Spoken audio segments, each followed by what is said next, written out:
Hayallarımız neyse, axı biz el-ele yaşayıb öləcəkdik neyse. Həyatı ömrü yarıya böləcəkdik neyse. Hələ çox görüşüb, danışıb güləcəkdik neyse.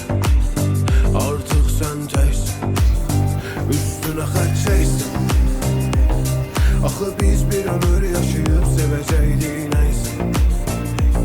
Ayrılıp barışıp geriye dönəcəkdik neyse. Hansımız daha çok seviri görəcəkdik neyse. Artık sen teksin.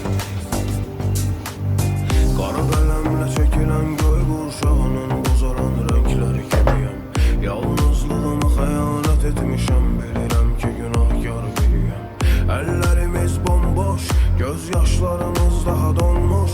Boş ver onsuz olanlar olmuş, gedirik yolu görünür, dönüş yoktu geriye. Gedirsən evi yox, gedəcən yerə qədər aparım səni, xətrim varmı? O qədər yara var ki içimdə və sağalmaq üçün də səbrim qalmır. Ürəyim necə yandı, kül oldu, ya qoxma yaxın, ya günahını yandı.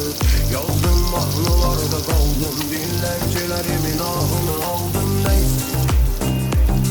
Axı biz el-ele yaşayıb öləcəkdik neyse. Həyatı ömrü yarıya böləcəkdik neyse. Hələ çox görüşüb, danışıb güləcəkdik neyse. Artıq sən təksən, üstünə xət çəksən.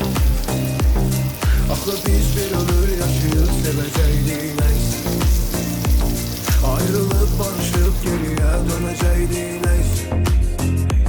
Hansımız daha çok seviri görəcəkdik neyse. Artık sen teksin.